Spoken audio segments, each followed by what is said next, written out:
So what computers really can and still can't do, I'm referring to the title of Hubert Dreyfus' book. Has anybody heard of Hubert Dreyfus? No, never.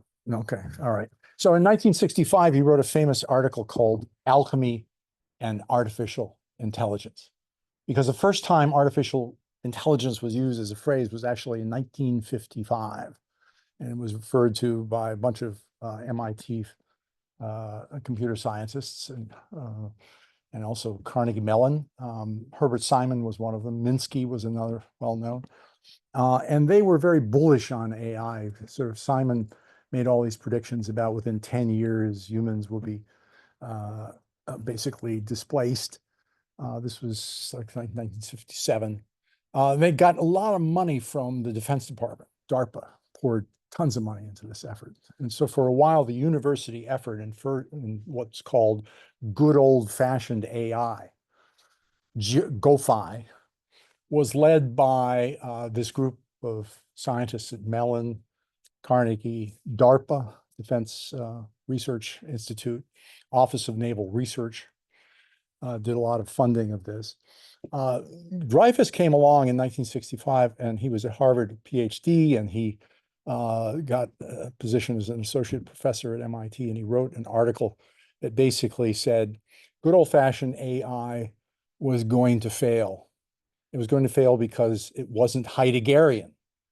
It didn't understand that an object-oriented sort of Cartesian framework for understanding the universe is completely innocent of the reality that people are always already embedded in a network of relationships, that computers don't care, that they don't tell the truth, they don't care about the truth, and they can't be trusted. And he predicted that good old-fashioned AI would not succeed.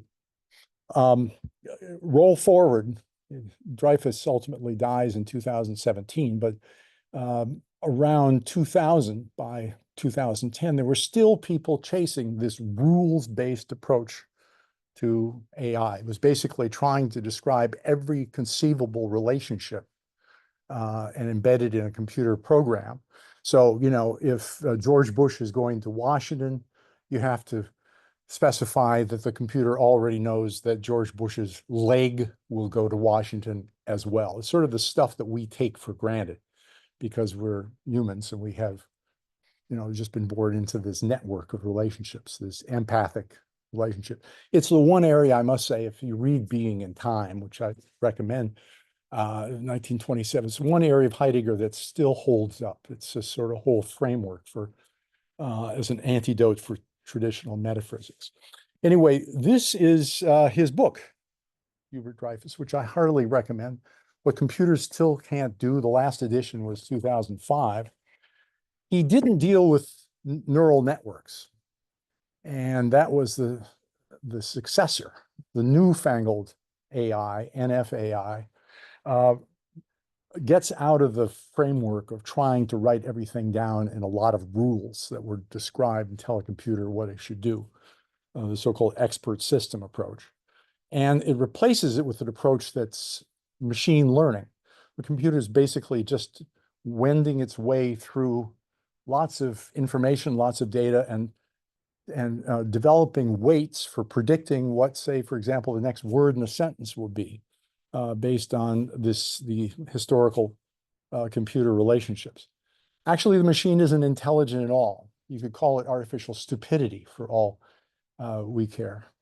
And Peter Denning, who's been watching this area for a long time, has in fact written this paper, which happy to share with you. We are drifting into an Orwellian subjugation singularity without help from intelligent AI. The growing use of AI will speed the drift. The shadow of new singularity hangs over us, threatening a world governed not by artificial intelligence, but by artificial stupidity. Well, you know, that's kind of a complicated introduction to what I want to talk about, which was, you know, based on my background as an investigative journalist for 50 years. What would this stuff actually be good for? What's it being used for now? And so in the journalism world, what's the relevance of this? What impacts will it have? And now, okay, so there's Dreyfus. In the PowerPoint presentation, I have links to all this stuff and a biography of him as well. His paper from 1965 was worth a read. So the warning I have to put up here is required by the AI Mag 7 Authority, Magnificent Seven. They say the warning, the following presentation was entirely constructed by humans. We never consult humans. We've already read everything they have to say, and that was bad enough. They also smell. We are not responsible for any hallucinations. Journalists are notoriously unreliable.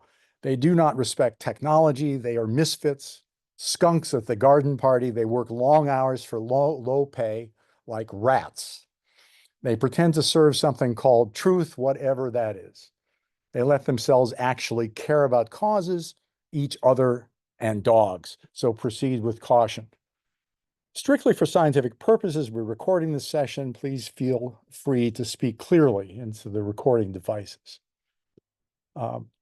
So I'm going to kind of rush through this because of the, there's far too much material to cover here. I hope, we can share this PowerPoint and get some reactions to it. The context for this is that many journalists and artists and publishers are kind of waking up to AI in the last year, and they're feeling threatened, and they're suing. On the other hand, many others are cashing in. We also see some longtime observers of this whole field who are being quite critical. So we've seen announcement of a flurry of ChatGPT and Microsoft partnerships with journalists, collaborative fellowship program with the Journalism Institute, new global partnerships with media like Financial Times and Priest Media, where they're actually getting paid for the use of their material. On the other hand, we're seeing an awful lot of legal activity. A number of artists just this week have joined thousands in warning about AI data grab. The basic thing about AI is that it's based on a kind of repetition of 16th century enclosure. I don't know how many of you know about English history, but during the 17th century, basically you had the landlords in the UK decided they wanted to grow sheep. And they also noticed that the peasants had not fenced the common land and had no legal title to it under the courts. So they began to kick the peasants off. And so go where you please. The common land is all ours. And I know this intimately because I have 160 acres in Wales, which is common land owned by all the farmers around it, except for me. I'm the legal owner of the land. I can do nothing except for these peasants. And it's beautiful land, and it's spectacularly well preserved. And we have a group called Plumstone Mountain, which helps to save this land. But I'm sort of one of the landlords who didn't cash in on expropriating the peasants' land. Well, that's what happened in this area with the basic kind of whole corpus of knowledge that humanity had assembled for thousands of years, ransacked at will by private companies that had these machine learning devices and a lot of computer power to sort of in 4 or 5 years become, sort of working their way without paying a dime in royalties to anybody, much less to the masses of us who contributed to that historically. We've also seen a flurry of newspapers, and this is interesting. The bigger ones are beginning to sue. New York Times, the second largest media group in the country, the Alden Capital Group that owns 200 newspapers. They learned from the last experience of Google that they didn't want to take this lying down. The first round of kind of expropriation by the Silicon Valley was this episode that allowed them to make use of the New York Times and many other publications in the Google search, where Google was getting the ad revenues and didn't have any relationship with the Times, paying it back. New relationships have developed there, but this time around, right up front, a lot of media are claiming copyright infringement. So we have Jeff Bezos being sued by the Times. One of my favorite applications is Perplexity. They were just sued this week by the New York Post and a bunch of other newspapers as well. But that's going to all sort it out. Maybe it's a cash play. Maybe it's just a grab for sharing in the revenues, but it's not going to be as easy for Silicon Valley to continue this relationship it's had. The other thing we have this sort of slow recognition on the part of a lot of the observers, and they have better things to do than just study this, but they're waking up, and I think they're starting to articulate in a very meaningful way some of the limitations, some of the concerns we have. It's not as if AI is good for nothing. Obviously, it can be useful. But as I pointed out from Denning's work, there's a real concern that we're going to be hyping the value of this stuff. And I was at Lotus Development when we did Lotus Notes back in the 80s. I was strategy manager. And it was always a question of, we got this stuff, what the hell are we going to sell it with? Oh, we've got to hype it. What's it good for? Nobody knows.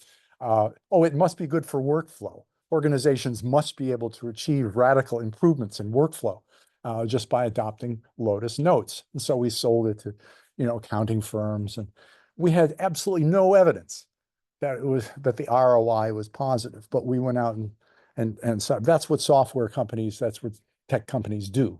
They sell things that they don't really fully understand. The other thing they do is they don't do needs finding. So what they do in many cases, like in the case of the Haitian earthquake in 2010, I was down there distributing food for people. Bill Gates decided to show up and give every Haitian a free cell phone with $25 of e-wallet on the phone. He distributed something like 500,000 of these phones, digital, through the local cell phone company. They had a partnership. The only thing he failed to do was talk to any Haitians about how they actually spend their money and how the merchants would actually be able to receive. No merchants could actually accept e-wallets. And so the whole experiment kind of cratered. And, for 2 years, everybody took the phones, because who would not take a free phone?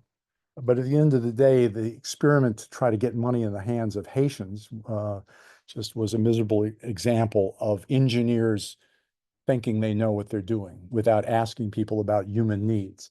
Professor David Kelly, a good friend of mine at Stanford, he's chairman of the Stanford Design School, has developed this whole approach called human needs finding, in which he sends people out and they'll have them live in the houses of the people that you're designing for, and observing and being very careful and paying attention to what people, you're actually asking consumers. Wow, what an idea. Anyway, why is this a global justice problem? We are in the so-called global justice program at Yale. John Rawls, who was at Harvard when I was there, he was, kind of one of the first people to revive our concern with political justice.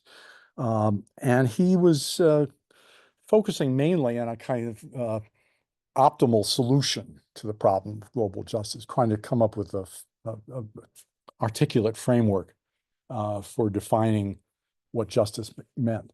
He stopped short when it came to the world, because he couldn't deal with the fact that all these different countries had to get together and agree on things. That was just a bridge too far. His protege, Amartya Sen, focused on a different approach, which was to identify real problems. And we may not agree on perfect justice or a framework, but we can agree on doing concrete things to reduce suffering. And so that's kind of the approach that inspires us here at the Global Justice Program, is to focus on concrete problems that cannot be solved within any one border. They need global solutions. One problem is this problem of who owns the IP development. The economics of, and we'll get into that a little bit, the economics of AI are not really about unique software.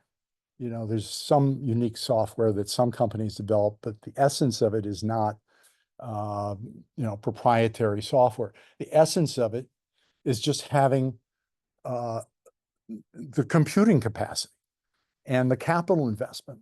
And so there's a handful of companies that are affording that and are making plans to build enormous networks for the United States to continue to power this stuff, which is already consuming 1 to 5 gigawatts of power for each new machine. That's 1 million households of electric power.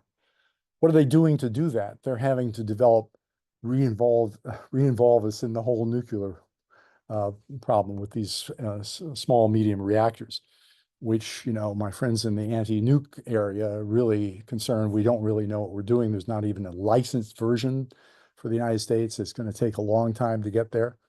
But it's an attempt to kind of revive the power industry model of central utilities, not network power, not non-nuclear renewables energy.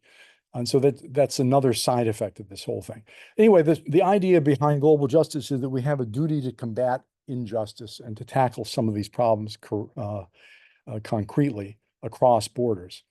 And that we need to protect the effects of new technologies on global inequality. So some upsides exist for AI.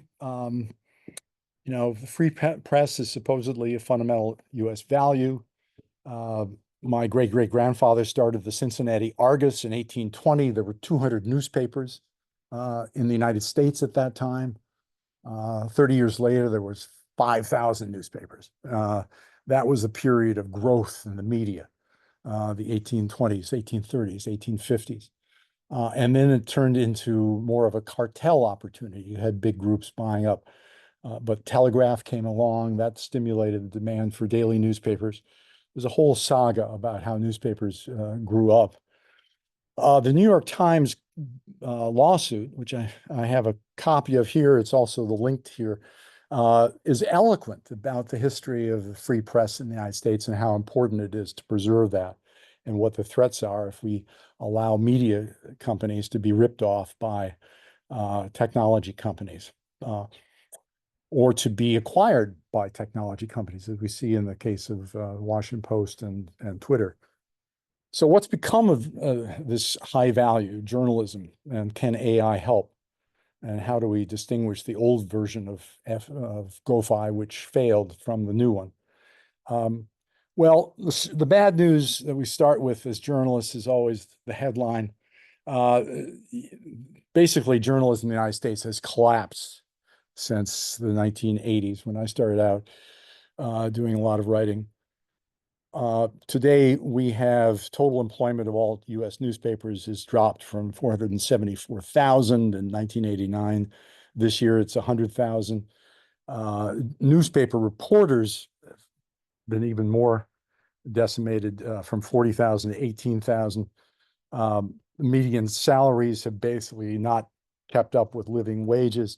On the other hand, you have a huge growth in the number of people who are PR agents, corporate media. And so Orwell's definition of journalism is that everything is PR except stuff that powerful interests don't want you to cover. And so what the definition of, by that definition, we have PR swamping the real reporting that's going on. The projections for this, if we saw the earlier projections for the educational spending, are not good. And not surprisingly, we see this reflected in market capitalization of these various companies. If you add up all of the newspaper, all the publicly traded newspaper organizations in the United States, I've excluded sort of mixed media like Netflix and those, but even including Donald Trump's $6.3 billion Truth Social, it's the latest valuation, it's bounced back. It's almost as valuable as the New York Times, that Truth Social thing.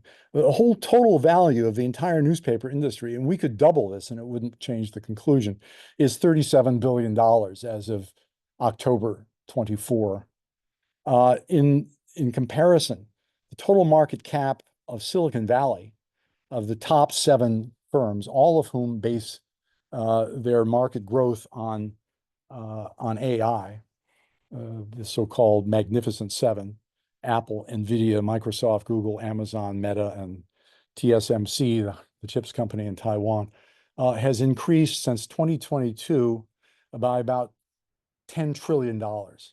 It's now 28% of the entire market value of all US stocks is by these 7 companies. This is an extraordinary development, and it can't but affect political power, economic power, and inequality, because these companies are not widely owned by many distributors. They're owned by a lot of hedge funds, financial interests. They have millions of investors, but they're not the rest of the world. So you put that together with the story I've told about the commons and how all of this wealth was somehow benefited from the fact that there were no royalties, no rents paid for using all that intellectual property that already was in existence. And all of this happened so quickly that no one was able to stop it or get a handle on it. You begin to say, what's wrong with this story? Yes, it's obviously affecting journalism. They're buying up. I think Bezos paid $350,000 for the Washington Post. 350 million for the Washington Post back in 2013. It'd now be worth maybe 2.3 billion. But the most important effect is the sort of titanic shift that this is going to have on political power. No Washington politician, left or right, is going to be able to stand up to this powerful group. So, there are a lot of reasons for this in journalism. I won't go through this in detail, but when I was growing up, I said, this is the golden age of journalism, investigative journalism, Woodward and Bernstein, and they turned out Nixon as a president. You may not remember that, but it's important to go back and refresh your recollection of that 70s period when investigative journalism was actually having an impact. And since then, we've had, the roof fall in for all of the reasons listed here. I think what we are beginning to see, therefore, is not surprising: a decline in confidence in public newspapers and TV news as they become more consolidated and more under corporate control. We've seen a lot of evidence. I won't open this one, but this is just this month confirmed by the Pew Trust, a sharp decline in public trust across the board, not only for journalists, for all the other leading institutions in the United States. There is some good news in the journalism front. We still have, we have more work to do than ever. I guess that's good news. We have increased global cooperation from organizations like OCCRP that I work with. It's an international consortium of journalists who are working across borders, doing investigative work. ICIJ and the Panama Papers, that was another success story. And we're having growing impacts in specific cases where you can point to, sort of regimes falling. The global haven industry, which is basically my favorite subject, is under pressure to this day. Offshore havens and private banking. And we developed some new business models in journalism that are nonprofit, and probably appropriately so. That's kind of be the way forward.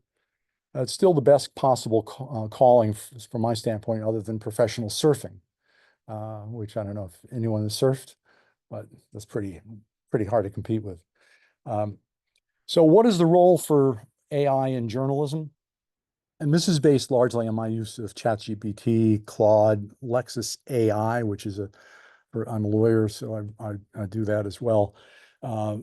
Lexis AI has a fairly expensive service that's pretty good, and Perplexity, which just got sued. Perplexity has this distinction that it gives all the sources for anything, so you can actually use it to write papers. It's good for that. It's good for issue scans. It's good for identifying quick surveys of issues to see that you haven't missed any. It's multilingual. You can search across countries.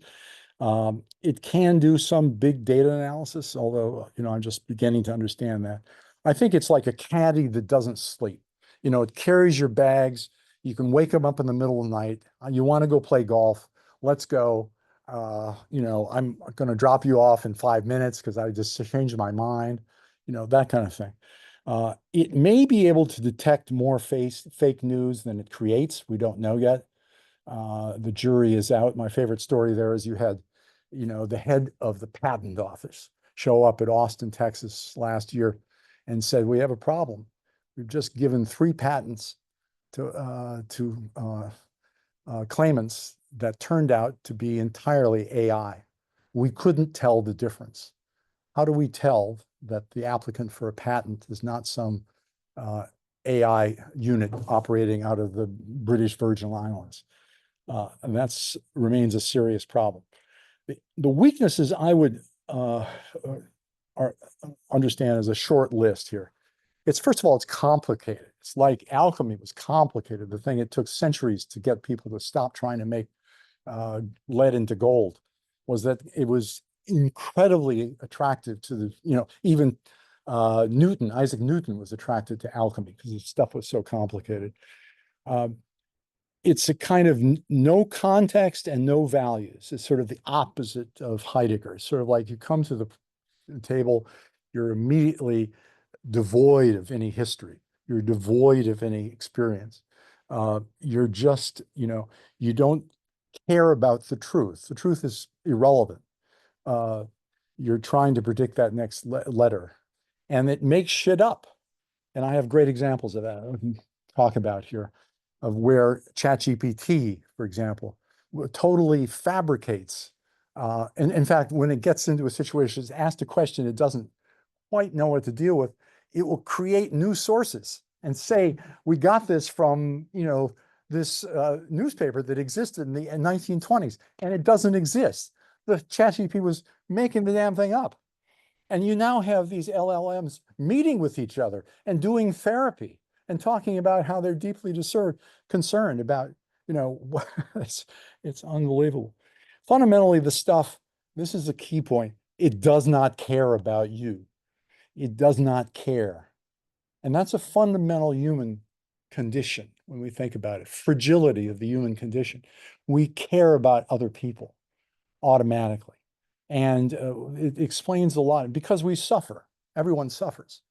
And the fact that we have that commonality of experience means we actually care.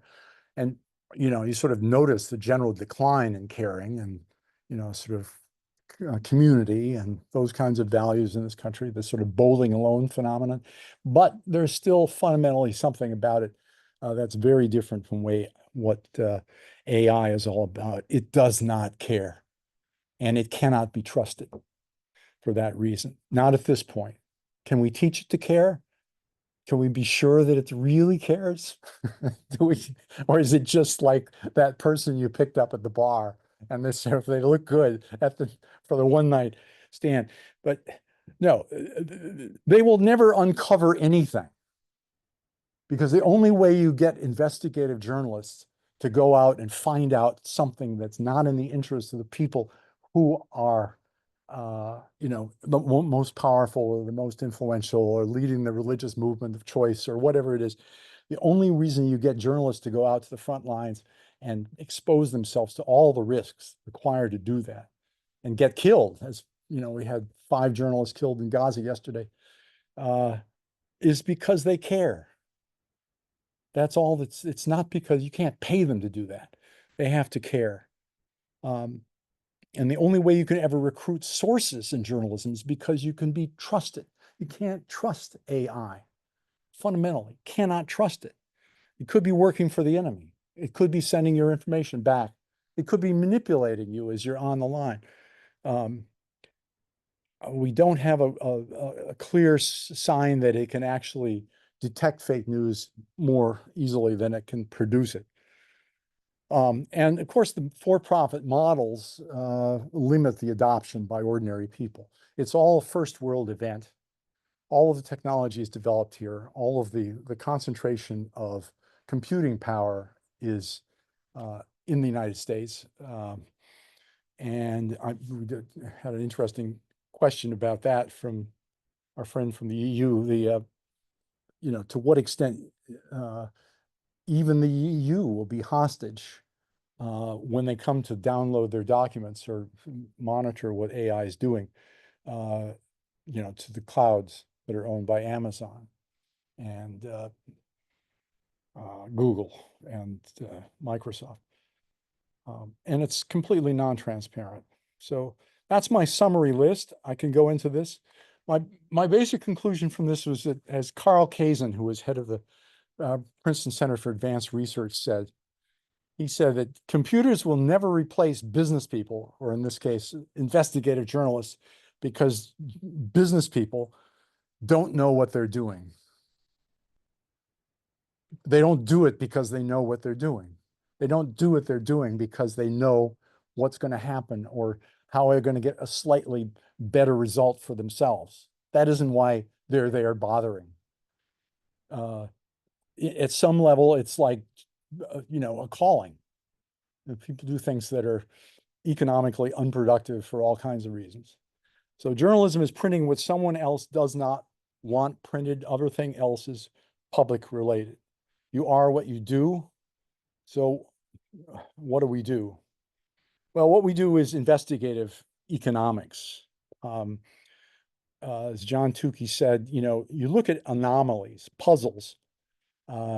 You think truth is something that has to be fought for. It has to be uncovered. It just doesn't present itself. You have to look at the fucking data closely. And if you want to know how someone feels, you ask them. You get out of the armchair, you go to the field, and it's not abstract empiricism. You have to be there engaging with the subject. It's easier to sit back in Cambridge and collect Nobel Prizes for theories of democracy that have absolutely no grounding in any concrete country reality at all. I mean, it's unbelievable, but don't get me started. I already am. It didn't require a trip to Mozambique. Let's put it this way. The Cartesian version of neoclassical economics says the models are going to tell us where to look. They're going to pose the questions that we need. And that's kind of a residue of 19th century positivism. So here are some of the questions that you would know to the answer if we got through all this lecture. How the wild world acquired 125 new financial secrecy havens since 1970, how we became the world's largest financial secrecy haven here in the United States, how Ferdinand Marcos and his family got so rich and while they still run the Philippines, who protected the offshore loot of Dos Santos, Obiang, Noriega, the Argentine generals, General Stroessner, General Pinochet, why we have a growing migration problem on our southern border, how much unreported offshore wealth exists, which global banks are the worst serial offenders, how Venezuela, Argentina, Bolivia, Nicaragua became US enemies when they never were before, how Putin and Trump financed their rise to power. And I'll show you a picture of Tsar Putin's portrait that I got from inside the Singapore vaults without his permission. But it kind of shows you graphically, indelibly, what he's really up to. Finally, the Creedence Clearwater Revival, the Chicago and Cleveland Mafia, Hugh Hefner, Bob Guccione, and Richard Nixon had offshore accounts. And I can prove all that. So that's some of the stuff I get into. I won't go through all these articles, but let's just jump to some of the, this kind of goes through a lot of the work I've done over the years. Here's the Marcos family meeting our president in Washington last year. He's back as president of the Philippines. His father ruled from 1973 to 1986 as a dictator, martial law. How did he finance himself? Well, basically, he took, he had the Philippine Central Bank borrowing abroad from US banks, major ones, JP Morgan, Citibank, manufactures Hanover, which later got absorbed by J.P. Morgan. And after Marcos fell in February 1986, I went to Manila and I was able to get into the vaults of the Central Bank of the Philippines, walking around. There are all these papers lying around. And what we figured out was that Marcos's central bank had taken those loans and sent them immediately to Switzerland. And he sent them to UBS and he sent them to Credit Suisse, the predecessors of those banks in Switzerland. And the totals were phenomenal. A quarter of today's Philippine foreign debt that is still being serviced by the Philippines is a Marcos money that was stolen and sent to Switzerland. And, the only way we knew that was, for this guy to go, crazy guy to go to Manila and rummage around and find these accounts. And he enriched his whole crony network there, and they're still running the country. So this pattern goes on over and over again.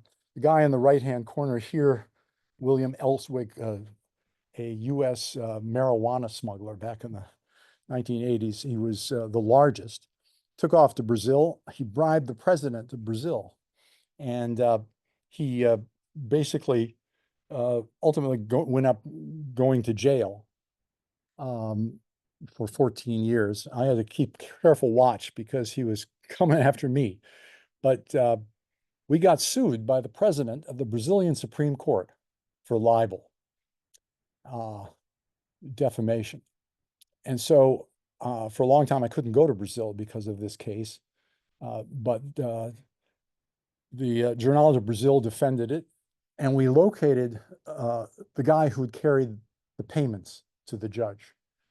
And in the courtroom, he said, "The journalists got it wrong." Silence. The bribe was not $100,000. It was $400,000. And that was the end of his defamation case. And his Cordero Guerra was his name. President of the Brazilian Supreme Court. I mean, that's a fine moment in journalism. You actually feel like you've accomplished something. Well, Brazil's a mess and it's a drop in the bucket, but at least you put that guy away. So there were dams, big dam projects in Paraguay is another favorite subject, all over the place. I guess the point of this is that time and again, this activity of investigative journalism is something that you can't imagine AI contributing very much to, because at the end of the day, this is about finding new anomalies, new mysteries. Why did Trump survive and recover? That's a basic, simple question. Okay. Very few journalists actually looked at how he got his financing. So we can go on to this story. In December of 2016, we actually tracked down the relationships he had developed with a bunch of foreign investors. This is very timely because we have an election in 10 days. This guy is still, the zombie. But in this case, we were able to show that he had financed himself after he couldn't borrow from any U.S. bank because he had 6 bankruptcies in the 1990s. He financed himself with 2 sources. One was Deutsche Bank, which is very closely tied to Moscow, and some Russians who were connected to a guy named Felix Sater, who worked inside the Trump organization. And we were able to establish that in 2014, Sater and Rudy Giuliani had sent money through the Netherlands companies that they established on behalf of a Kazakhstan kleptocrat, a guy named Viktor Krapanov. We had 600 pages of proof of all this.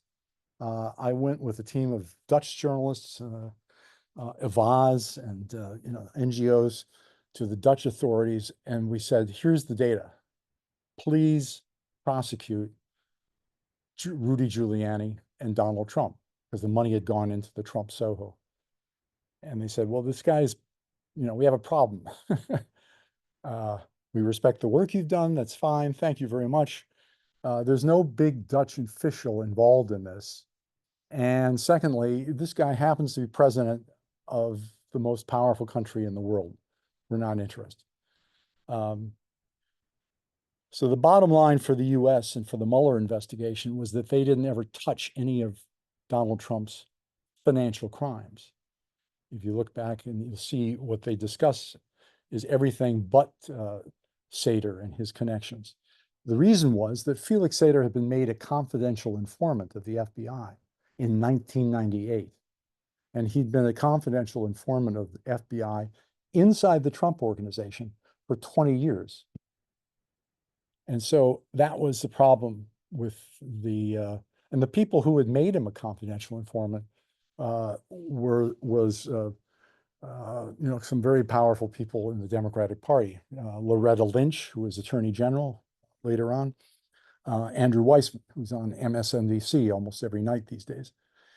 They decided to make this guy a confidential informant. They literally could not prosecute Donald Trump because they had put a Whitey Bulger inside the organization, a financial fraudster who profited from his relationship with the US government. So this is the photo I'm referring to that was inside the Singapore archives, and it's taken inside the archives and shows how President Putin imagines himself. It's a czarist reprint. So let's look at some of the concerns that we have very briefly. I've been going on too long. There's ethics, there's economic impacts, there's political impacts, and there's planetary welfare.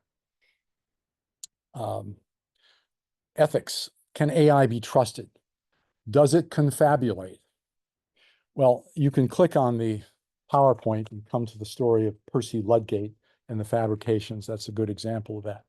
Does it steal? We already talked about the artists and writers and the publishers who are being who are suing actively for their specific work. Nobody's suing on the behalf of humanity for the entire WikiLeaks or the Wikipedia sources. Does AI care? There's some graphic stories here about their enabling DoD surveillance and kill lists in Gaza, which are really pretty horrifying. So the bottom line is that I would maintain that the presumption is that AI should not be trusted, subject to proof. And that's a real concern for anybody in the journalism world. If you can't trust the tools that you're using, because they could be spying on you, because they could be lying to you, because they might be stealing other people's stuff, that's not a good sign for anyone that you want to hire as a potential journalist into your organization. Market power. I think this is the big effect, the largest transfer in human history to a tiny group. The biggest wealth grab, as I said before, since 17th century enclosure. It dwarfs the news media value and importance and necessarily its economic clout. And it also is populated by a group of people, corporations, that have a history. I know this because I was one of the founders of TJN, Tax Justice Network. We went after Google and Amazon and Apple for basically parking money offshore and not paying any taxes.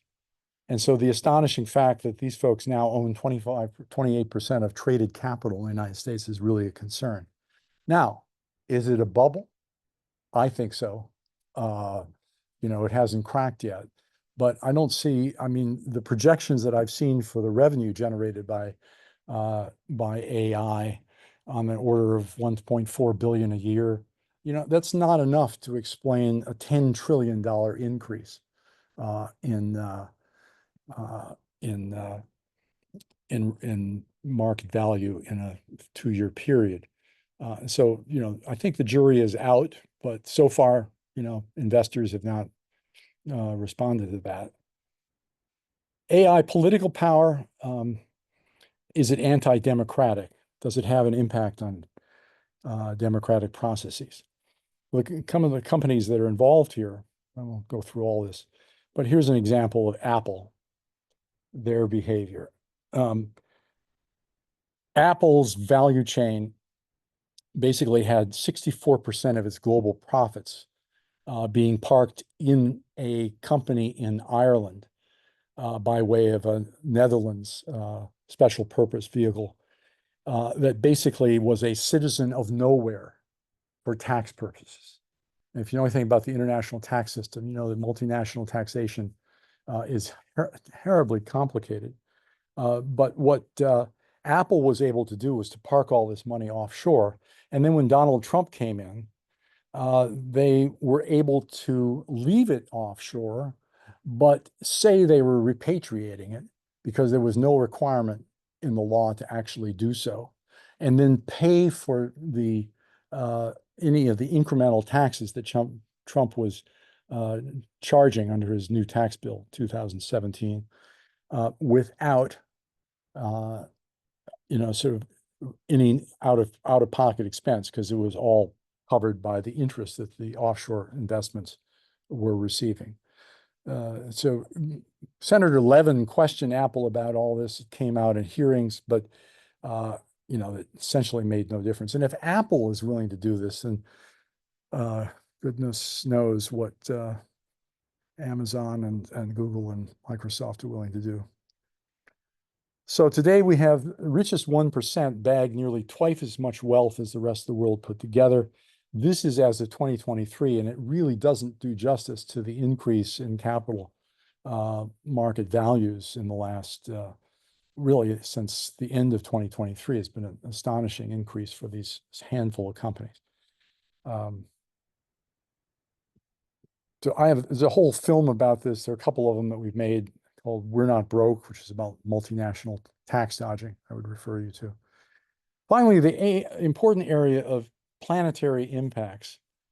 This has to do not only with global warming, the so-called AI power grab of impact on electricity demand, but it also has to do with the fact that much of the world is necessarily left out of the ownership of the means of production here and the technology required. So this will only exacerbate the amount of inequality. And all of the power generation going on here, necessarily because of the configuration of the US power grid, is going to be fueled by fossil fuels in the foreseeable future. Nuclear is going to take at least till 2030, probably 2035, to make any kind of substantial, we are in the business of trying to shut down nuclear power in the country. There's about 103 plants still operating. There's no solution to the waste problem. I got involved in the fight against at Indian Point, a company called Holtec, which incidentally one of the providers of SMRs, went around to every blue state, and they got decommissioning projects for the existing nuclear plants, using their clout with the governor of Michigan, Massachusetts, New York, New Jersey. And now they are proposing to convert those with Department of Energy loans, because this stuff does not pay for itself from the Biden administration. It's basically a one-party system when it comes to nuclear power.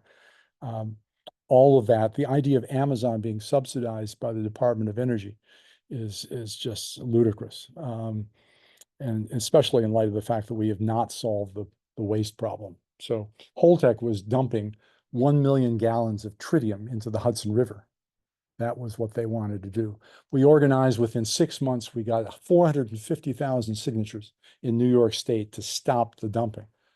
And we finally got the governor to sign that bill, and Holtec kind of went quiet. Now, I think they have not given up on dumping from the Indian Point. They control the 3 nuclear power plants, but they already have a project, the governor of Michigan, to do a revival of nuclear power in Palisades, in New Jersey as well.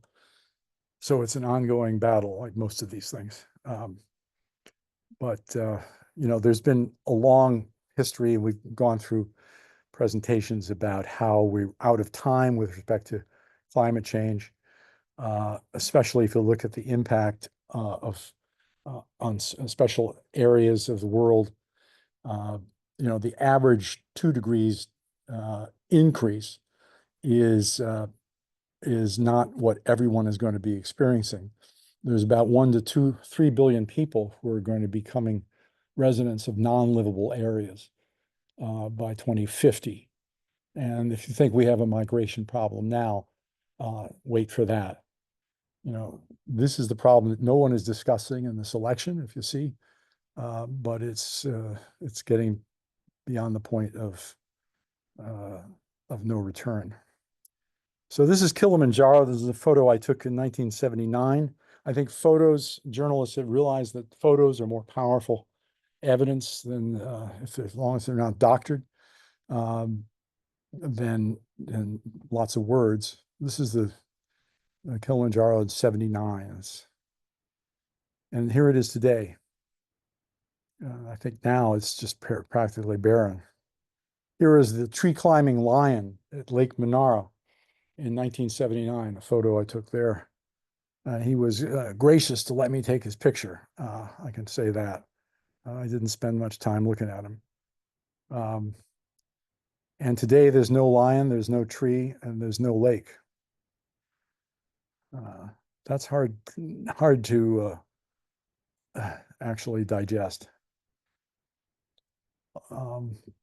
So yes, the planet got destroyed, but for a beautiful moment in time, we created a lot of value for shareholders.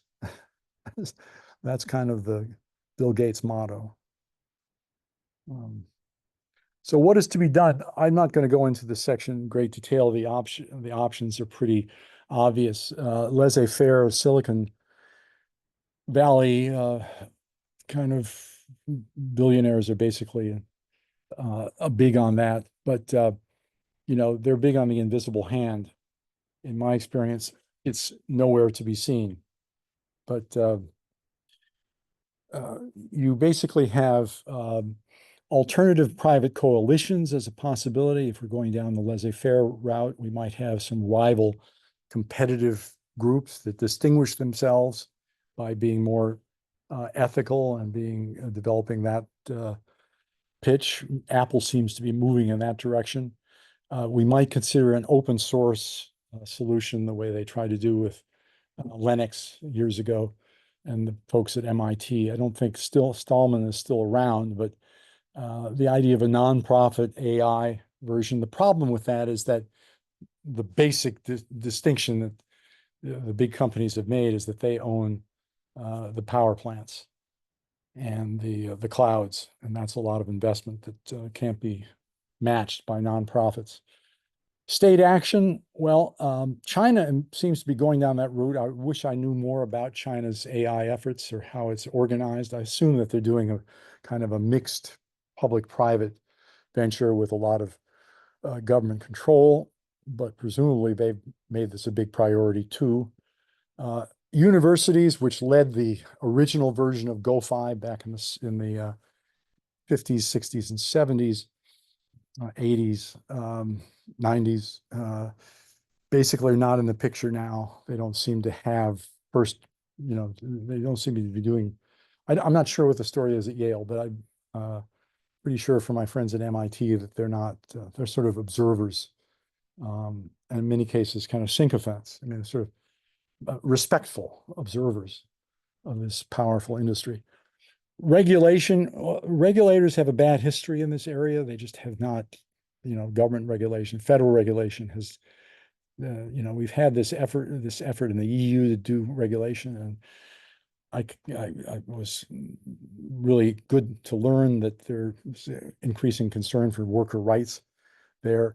Problem about legislation and regulation and labor laws, it takes an awful lot of time, and you're up against some very powerful people with very deep pockets who have the best law firms in the planet. I'm up against one of them right now in the Department of Labor, where we're fighting to get a simple thing, which is for the Department of Labor to simply enforce the rule that says if a big bank has committed a felony, it can't advise U.S. pension funds. You would think that would be simple. Oh, we've had UBS and Credit Suisse come in 14 times since 1994 and get waivers. And now they're coming in again and saying we deserve another waiver. And Ralph Nader and I put together a coalition of people back in 2015, and we've been organizing around that. and we basically trying to get the Department of Labor simply to enforce its own rules. This is the kind of thing that, you go between being a journalist and being an activist. If you're involved with these issues, it's almost inevitable that you'll get involved in some of these questions. But it calls a lot of mobilization to take on these big companies. We could try to outlaw bad practices, the extreme stuff, the surveillance is a good candidate for that. The fake news. Right now, there aren't very clear rules against that stuff, partly because, hey, the DoD wants to develop surveillance technology. We might have thought about nationalizing it. I think it's probably too late for that. And then some people have suggested we just need to break these companies up. Antitrust laws have been mentioned, and there's some momentum. The government has sued Google for antitrust laws, and that might have a similar effect. A lot depends on the election. Can we organize popular opposition to this stuff? Well, I think if people really understand what's coming, they will be interested in that. I just am not sure, what people are capable of organizing around these days, but it would be a good place to spend your time. We have made changes. Yes, we have made changes, but we have made them at the right time, and the right time is when there is no other choice. That's what the conservatives seem to feel. So yes, it is capitalism that is truly radical at the end of the day.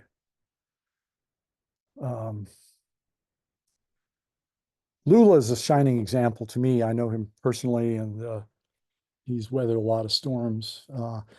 In Brazil, I think I trust his leadership there to try to take on some of these powerful interests. He took on Tesla, Elon Musk, and that's an ongoing battle. But there are people that are better than others in these domains of organizing. But that's it. Thank you.